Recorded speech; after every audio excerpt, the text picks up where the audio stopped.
What's good, y'all? Welcome back to another album review. I know I look drastically different. I don't like my haircut that much. It's not like terrible, but like it's not great. Yeah. But anyways, that's not even really a part of the video. If y'all have read the title, today we are going to be doing an album review of Outkast's Aquemini.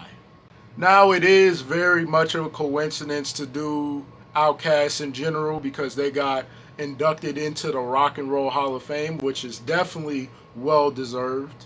And I'm not gonna lie, I was so shocked to see Big Boy and Andre 3000 in kind of the same like room together. Like it just felt like they just weren't on good terms for some reason, but it was really good to see them, man.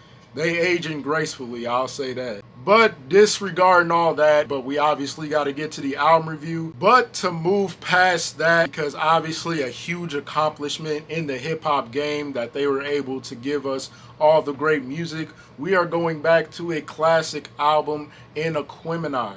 This is Outkast's third studio album, September 29th, 1998. By LaFace Records, Artistry Records. So I've obviously done way too much talking. Let's hop into the very first song. First song we got on this album is Return of the G. The gangsta, the niggas that's on that blow that run up in your crib, which contains your lady and an 8-month-old child. I thought this song was definitely really dope. I don't even know what to start with, but let's start off with production. The production right off the rip was very raw, uncut. It had a really good bass in the background. You hear different instruments, and it's very like kind of mysterious in a way. I really like that about it. And all in all, it just got a good thump to it. I don't know what it is, but like it just brings kind of that older school kind of nostalgic feel to it. The production to me is just amazing. Like I can't even really knock it if I wanted to. But obviously getting into the verses, very different compared to a lot of other verses I've heard from Outkast. I feel like it was kind of unorthodox, but in a good way. A lot of it was offbeat, but again, in a good way. And I feel like the ability for, Andre and Big Boy to rap at such a fast pace was so different at that time. Not to say that they didn't do that before. It felt so different and so fresh at that time, I bet. I mean, they killed it. Their verses were amazing. Right off the rip, one of the better songs on the album, just right off the rip. Yeah, definitely a dope song. Next song we got on here is Rosa Parks. The day has passed, the night has gone by, but still I find the time to put that bomb off in your eye. Obviously, will she rest in peace, or in paradise, I would like to say. She is no longer with us. But the fact that Rosa Parks lived all the way up to the 2000s, I feel like is the most impressive thing out here. Let's just hop into this song. First off, I want to say production-wise was amazing. I love the different instruments in this song. It brings very high energy. It's like one of those good radio play songs that I feel like everybody can connect with. And it had a very good upbeat. It just gets you going. It's just one of those songs that you could just dance to a little bit, get jiggy with it. Maybe that was something they used back then. Not as much today, I would say. Oh, and if y'all see the camera blurring, I really need to get a new lens, so I want to apologize ahead of time. Moving on from that, the crazy story about this song is Rosa Parks, I think, actually sued Outkast for this song, and I don't understand why, because I feel like they were paying homage to her, not dissing her, but she comes from a different era, so it could just be different for her. But getting into the lyrics, like I literally said anything else. The lyrics were very dope by Andre. Big Boy was a big part of the hook, which I really enjoyed. The hook is also very catchy, if I didn't put that out there already. And I just feel like they just matched the energy of the song right away, was on beat. Again, another song that I feel like I can't really complain about. It's definitely a perfect song and a good anthem song, if anything. Next song we got on here is Screw It on the Bar B featuring Raekwon. The common denominator, the nigga numerator. Never know who the hater, niggas cater to your ego. I'm sorry. Not gonna lie to y'all, Raekwon was the most surprising feature on this album yet. I was not expecting him to be on an Outkast album. It's definitely a good start. I will say the production surprisingly matched the energy of everybody on this song, because the thing about Raekwon, he kind of wants that kind of hardcore gangster kind of feel to it, but they were able to do that with the production, which I feel like was very successful. It does kind of give you just that raw, uncut kind of production, which I really enjoyed. Kind of like a cinematic in a way. It's a very fast-paced song at the same time. But getting into the verses, I feel like the verses was honestly pretty good. Raekwon definitely killed it. Not that I wasn't expecting it, but it felt so weird for him to be on this song, but he did it so well that I have to give him props for that, for real. And then obviously Andre on the hook. I think the hook was a lot longer than I thought. I feel like he shortened it by obviously saying it at a very fast pace. Overall, I feel like his verse was good and Raekwon's verse was really dope as well. And again, another song that honestly I can't really nitpick at. I think it's honestly a very, very dope song. Next song we got on here is Aquemini. Now it's the time to get on, like Spike Lee said, get on the bus. Go get your work and keep your people chirping. I'm not sure why I blanked out. I was trying to think of something cool to say, but I obviously couldn't think of it. So we're doing Aquemini though, obviously. Easily one of my favorite songs throughout the album. I could listen to this all the time, and I'm going to give y'all the definite reason why. First off, the production is amazing. I mean, it's everything you would want in such a settled and slow-paced song. It has really good instruments in the background. It's very smoothing. It's very laid-back production, and it just has a good bass to it with a really good beat type. I mean, dude, this song is gold. But that ain't even really the best part about this song. Obviously, the lyrics are very dope by Andre and Big Boy. I just feel like they mesh well, obviously. But I feel like the verses was very dope. They were very subtle. They matched the energy of the production overall. Like I said, I could listen to this song 1,000 times and it'll never get old to me. Certified classic if you haven't already heard it. Dog, like, I would argue this might be the best song on the album. I might switch it up throughout the video. You never know. Next song we got on here is Synthesizer. Everybody's got opinions on the way. Hopefully I'm saying that right. And it says it's featuring Outkast. I'm not even sure why. I'm not even gonna lie to y'all. I wanted to really hate on this song. Like, getting into it more and more, I'm like, dude, this song is very underrated. And I'm gonna give y'all a reason why. Now, when we start off with the production, I was almost skeptical about it because it wasn't really connecting with me as much. As I was hearing it throughout, the whole song, I was like, okay, this production's actually pretty good. I feel like it kind of gives you that dark kind of sound to it where it's very mysteriously dark, but it has a really good piano sound in the background and it's very subtle. No crazy beat type, no crazy bass. It's just a very dark, subtle song that I feel like is what makes it pretty underrated. But I feel like the lyrics from Big Boy I really enjoy, and I feel like I'm going to just say this now. I feel like Big Boy genuinely does not get enough credit. We all know Andre 3000 is amongst the greatest rappers of all time. We know that. But Big Boy should literally be up there with Andre 3000 as well. I just feel like people overshadow him a lot for some reason. But all in all, I think this song is, like I said, a song that I really wanted to hate on, but I really do enjoy this song. Something I could add to my playlist, and it just has a nice, sound to it. I don't know how to really picture it unless y'all listen to it, so very dope song. Next song we got on here is Slump. From front to back street, listen, we on a mission to get right. Working street corner in the mid. Another very underrated song. I don't understand how this is so underrated. I genuinely don't understand it. But now that I think about it, it may be because Andre 3000 isn't on this specific song. There's another feature on here that I hear that doesn't sound like Big Boy. It sounds like somebody else. If y'all could let me know in the comments down below, please do. But when we start off with the production is so good. I like how it has kind of that ongoing background of, you know, somebody saying, ooh, ooh, ooh. It rings so well. And it's just like, what?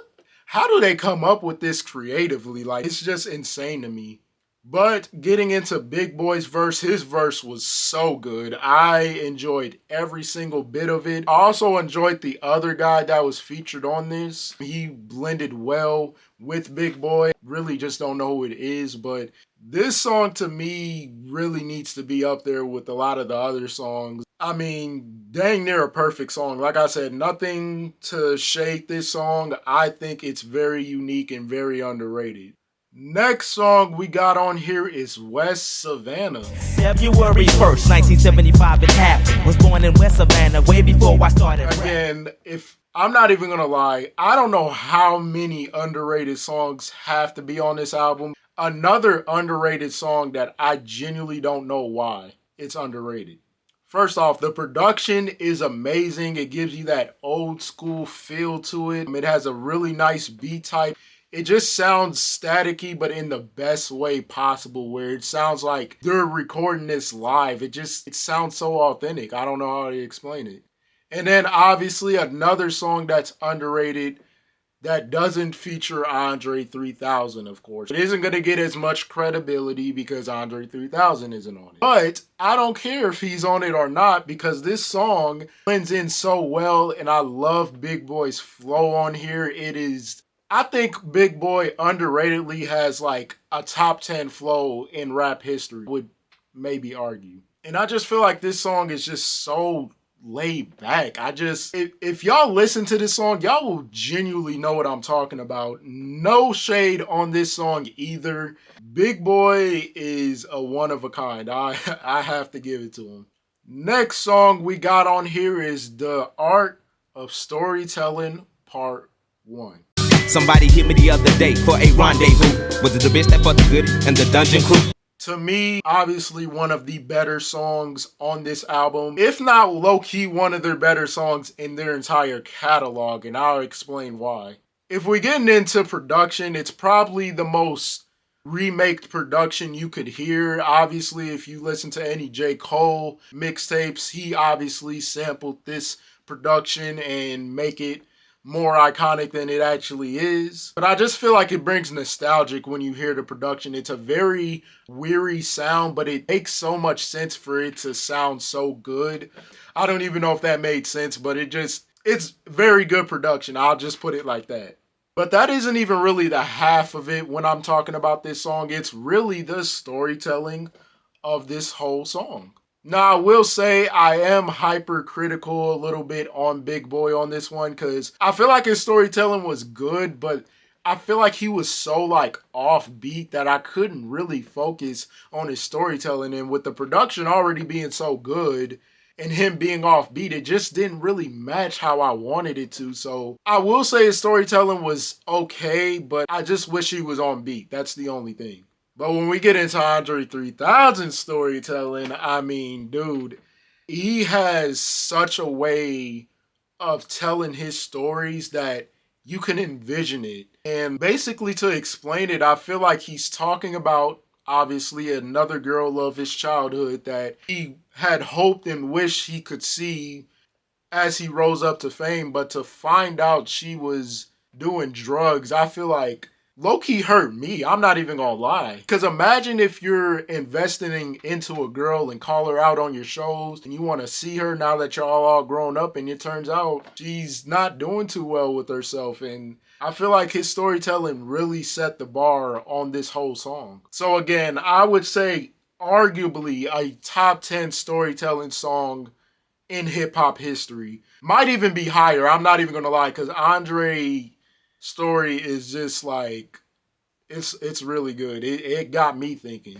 Next song we got on here is The Art of Storytelling Part 2. Baby, did you hear that? Yeah, baby, I heard it too. Look out the window. I think this song was honestly pretty good. But to me, it's not like the worst production I've heard since probably Young Thug's album, and we're never going back to that anytime soon. But I feel like their storytelling on this wasn't as coherent as the first part, I would say. It sounded like Andre 3000 was like talking or yelling on a microphone. Like you couldn't really like enjoy his storytelling like it was on part 1. And then when we get to Big Boy's storytelling, his storytelling was on par this time. And I'm just like, wow, you could have literally did that on the first part. But I'm not the craziest over this song. I'm not even gonna lie. It's not a song I would listen to often, but I still think the storytelling is still very good. Production, I feel like, is solid overall. And I mean, I'm only really critical about little things, but it's still a fairly good song within the album, I would say.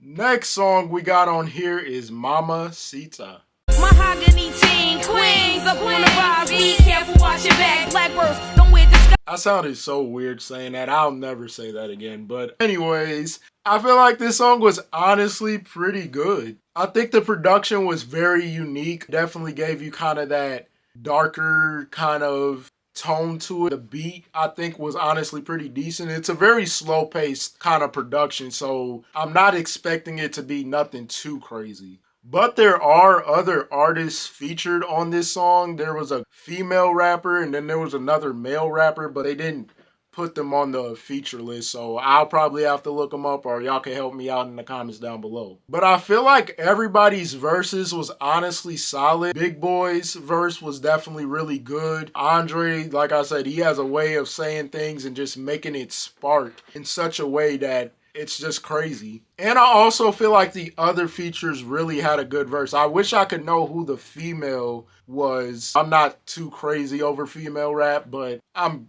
guessing it's somebody from New York. I don't know.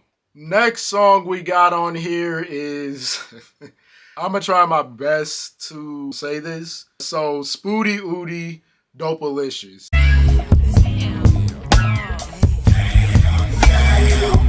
I think this song was honestly really good, and the funny part is, well, before I get into the funny part, let me talk about the production. The production definitely gives you that smooth jazz kind of sound. It's something you would probably hear off of like Shaft or something, or any kind of like Dynamite kind of movie where it's like a smooth kind of criminal kind of thing, if that makes sense. But the funniest part about this song is there's literally no rapping on this song at all. It's basically just, it's like you're in a movie and you're like listening to a movie. That's what it brings you to, and it's just hilarious because like this is one of the more popular songs on the album, yet no rapping at all. The song is still so good, and it doesn't make sense how it's so good. It's like, what the heck? This literally shows why Outkast is in their own lane and they're separate from everybody else, because their type of music is just like so different and they're so generational that how can you not like Outkast? Not that it was about this song, but just in general, man. Like, this song just doesn't make sense for it to be good. That's the best way I can put it. Next song we got on here is Y'all Scared, featuring Timo, Big Gip, and Cujo. Hopefully I said that name right. Come together, sever your ties with the bad guys. Let the lies go. I would say like one of those songs where I don't feel like it's as focused, but it's not as bad as a not so focused song. To explain why, I feel like the production is very dark and kind of sinister. I don't hate it, but I don't all the way like it neither. Or one of those productions where I'm just like, it's almost there. Maybe I need to listen to it a couple more times, but it just isn't there right now. So I'm kind of iffy and in between the production, if I'm being honest. When we get into the features, I feel like each verse was definitely really dope. Big Boy, I feel like, went off. Like I said, do not get enough credit, and he deserves most credit, if anything. But I feel like the rest of the features were honestly cool. I didn't really find them that crazy on this particular song, but I feel like they flowed very well. I feel like their lyrics was all right for the most part. It's just not really a song I would necessarily like invest in listening to or maybe even add on my playlist. So in some ways, if I had to say the worst song in this album, it would be this, but I feel like if it was on any other mediocre album, it would probably be the best song, if that makes sense. Next song we got on here is Liberation. Between love and hate. I think this song was very, very unique. Not much rapping on here, but I'll tell y'all why. It's pretty good. Again, another production that is very laid back, settled, but feels so melodic and it feels like you could like slow dance to it. I don't know if you ever see them girls kind of like doing all this slow dancing or something, but that's what it kind of reminded me of in a way. And I could tell by listening to this song from front to back, there are a lot of features on here, but the one feature that they didn't put on here that I can already tell who it is Erykah Badu. I could just tell by her voice it was Erykah. If it's not Erykah, I will be shocked, but it literally has to be her. But I know Big Boy had like a small verse. He was basically just talking. He wasn't really rapping as much, but I feel like for a 8-minute song, it's a very good melodic song to kind of like mindset to, I would say. So honestly, again, another really good song. I can see myself listening to this a couple more times. I'm not even gonna lie. The last song we have on this already amazing album is Chunky Fire. This is my story, this is my song. And to them nudie poops, don't attempt to drop this at home. It's just To end it out on this song, I mean, easily one of the best outro songs, like, of all time. Like, easily one of the best outro songs you could hear within an album of all time. First off, the production is so crazy, even for a song that came out in 1998. Like, I don't think y'all understand, like, the production on here, you know, let me just explain why. First off, when you hear that raw guitar sound with a really good beat type and it has that, you know, anticipation kind of sound in the background, like a fast, not a fast pace, but like it just seemed like such a steady pace song. It just blends in so well and it's just like, dude, how do Outkast come up with these creative productions? Because we need some of that in today's hip-hop game. But if that wasn't enough, I feel like Andre 3000's short verse did so well and Big Boy's short verse did so well too, and it's just like, man, they flowed so well. They had crazy lines. I love their syllables, crazy wordplay. This song is so good. I don't even know why it only has like 23,000 likes. It should have like 100K, 300K, any kind of K. It should have way more than that. So a very, very dope song, and I would say pretty underrated, honestly. All right, we are finally here to the 6 credentials I have for this album. Let's just get it started. Starting off with production. Production, to me, top tier production. I really didn't have a problem with any production except maybe the storytelling part 2. Other than that, man, the production is perfect. I don't think you could get a better produced Outkast album than this, and I might be making a mistake by saying that because I know there's a lot of other great produced Outkast albums, but right off the rip, I'm giving this a 10 out of 10. Perfect. Next one we got is features. Even though they did not put a lot of the featured names within a lot of these albums, but the ones that they did, I think were honestly very surprising, very underrated, and very fitting within the album in general. Even the hidden features that I heard, I'm like, dang, who is that artist? Who is that rapping? And I just feel like the features alone, from a face value, you're probably like scoffing at it, but when you listen to it, it's like, whoa. So honestly, I'm gonna give that a 10 as well. Next up we got is rap performance. If I need to explain to y'all why this should be through the roof, then clearly y'all may not know real music. I'm not even gonna lie. The rap performance was amazing. They stayed on subject. Their rapping ability was amazing. I love their syllables, their wordplay, their storytelling. And Big Boy and Andre are like peanut butter and chocolate. They just blend so well together. That's a 10 as well if y'all haven't already known. Next up we got is Context. I feel like the Context is honestly on par with any other great Context album you could ever hear. I feel like they stayed on subject. They didn't twist up any kind of stories. They didn't try to get off on one thing and then get on the other. I feel like they just stayed on par with everything. I feel like the Context to me, like I said, is above all. So that also gets a 10 out of 10 for me. Next up we got is Creativity. From top to bottom, like they learned how to just have those different sounds and different flows and different just anticipations that you just weren't expecting out of an Outkast album. And I feel like they brought something so different compared to the previous albums that came out before this album that it felt so new that many people weren't ready for it. Many people weren't trying to listen to it because they felt like it was just going to be too focused on black liberal kind of things and all that other crazy stuff, but in reality they still were making great music. So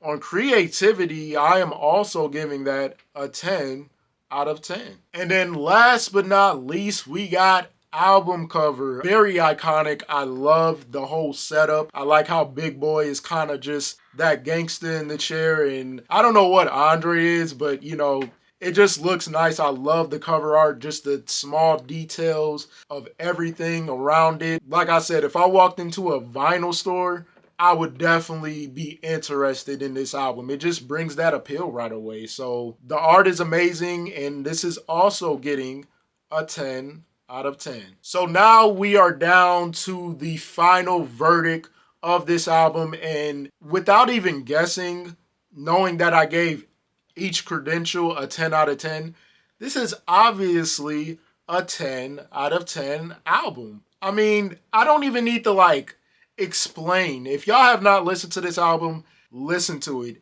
To me, this is the best Outkast album ever. I only say ever because I don't think they're going to make another album again, so I'm going to just say ever, make it bold like that. But we'll conclude today's video. I hope y'all enjoyed. If y'all did, like, comment down below, and subscribe to the channel if you're new. Also, click the link down in my description for all my social medias. But yeah, man, I'll catch y'all next time.